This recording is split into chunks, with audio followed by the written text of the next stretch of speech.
meu pai, ele era jornalista, mas ele era um artista. Também tive uma tia artista. Então, assim, na minha casa, na minha infância, isso já era um procedimento de brincadeiras, com criação, então utilizando vários tipos de linguagens. Meu pai fotografava, ele fazia cinema, teve uma câmera 16 milímetros, depois uma Super 8, também tinha um gravador de rolo, então a gente fazia gravações de áudio, tudo como uma brincadeira, assim, um campo de experimentação. Eu tinha uns 6 anos, ele me levou no laboratório fotográfico da tipografia e fez uma foto para eu ver. E ali, naquele momento, eu falei para ele: nossa, quando eu crescer, eu quero ser fotógrafa, né? Eu lembro até do cheiro, assim, do laboratório, aquela luz vermelha, a foto aparecendo, fiquei bem encantada.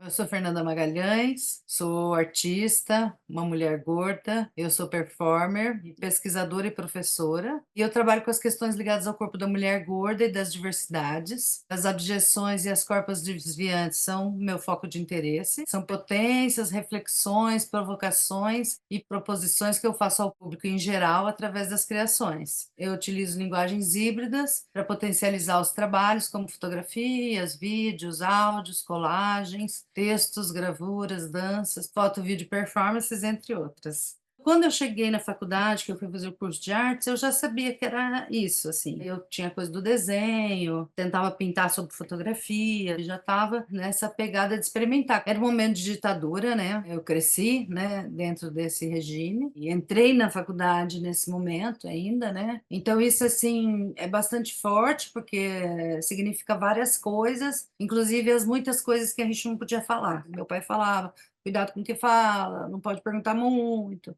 Cuidado que você não sabe nem quem é o professor. A universidade, ao mesmo tempo, era um campo maravilhoso para estudar, para fazer aquilo que eu queria, né? E, ao mesmo tempo, tinha todo... que ali era um lugar, né, de uma política violenta, porque a universidade era isso nesse momento, né? Mas, ao mesmo tempo, tinha essa coisa de você poder fazer um curso superior, porque isso era uma conquista recente das mulheres, né? Então, poder estudar e fazer faculdade, entendeu? Sentimento de liberdade. Então, acho que esses sentimentos, ao mesmo tempo de uma violência, de um silenciamento, ao mesmo tempo a busca, as experiências, as turmas diversas, né? E eu já sabia que a minha coisa era corpo, eu jamais fotografava paisagens. Hoje eu adoro fotografar paisagem, tá? Para aquele momento, assim, pensar paisagem, primeira coisa clássica, sabe? Ai, paisagem, entendeu? De pintura. Não queria nada daquilo, eu queria romper, rasgar fotografia, fazer colagens. Quando eu estudei fotografia, tinha uma coisa muito, você tinha que fazer a foto, não podia recortar. Então, quando você ia para o laboratório, que você ia fazer uma foto documental, você devia manter o risquinho preto, que era a tarjinha da sequência do negativo. Você deixava uma margenzinha sobrando para comprovar que você tinha feito o corte no olho.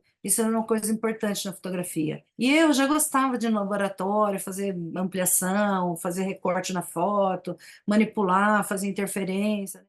O Autorretrato Nus no Rio de Janeiro é uma série que eu criei nesse momento no Rio. A gente estava fazendo essa especialização com o Pedro Vasques, então ele fez uma proposição de fazer um autorretrato. E eu fiz uma primeira série, Autorretrato no Rio de Janeiro, que eu estou de roupa. E na sequência eu quis fazer essa segunda série de fotos. A primeira série eu já fiz no quarto, então as fotos eu tô em cima de um colchão, tem eu, colchão, carrinho de mala e a luz de janela. E as fotos são isso, assim. E aí, instigada pelo próprio trabalho, eu resolvo fazer uma primeira série nua. Isso aí eu em cima desse colchão com essa colcha que ficava no chão. Esse dia a luz não estava tão bonita quanto naquele outro dia que eu tinha feito o autorretrato, mas eu coloquei essa máquina, como da outra vez já tinha colocado amarrada, não tinha um tripé, então eu pendurei ela amarrada no trinco da janela, né? Pus no automático e fiz essas fotos. Na hora que eu vi o resultado, que eu fui buscar na foto, elas não ficaram bem contrastadas. Aquela foto meio acinzentada, que era uma coisa que eu odiava.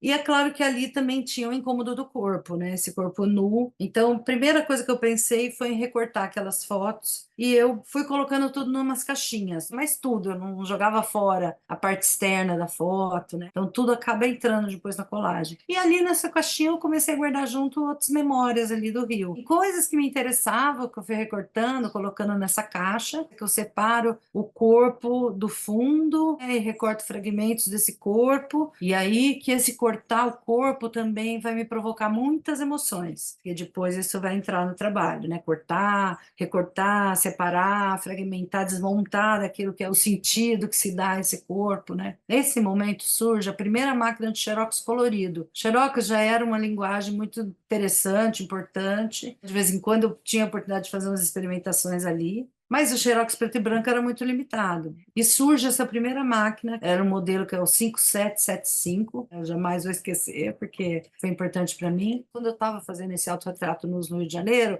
eu falei, nossa, eu vou fazer umas colagens e fazer um xerox colorido. Fui lá na Xerox do Brasil e eu propus, se eles topavam, né, me patrocinar e fazer as cópias desse trabalho em xerox colorido. E eles toparam, então eu produzi a série já sabendo que eu ia fazer em xerox colorido. Quando eu acabei as colagens, eu tive ainda aquele incômodo daquelas imagens, aquele corpo tão nu, né? Então eu ainda trabalhei com uma camada sobre as fotos, eu usei lenço de papel e cola branca para fazer aquelas texturas que elas vão criar uma veladura na imagem. Então, uma coisa de cobrir alguns incômodos. Então, eu acabei esse trabalho, ampliei o Xerox. Quando eu acabei o curso, eu vim para Londrina e aqui eu recebi um convite para expor esse material. E aí, quando então eu ponho esse material na parede, o público vem e eu mesmo olho, e as pessoas comentam, que eu realmente vou me dar conta assim, do que eu estava trazendo com aquelas imagens, com aquelas veladuras, essa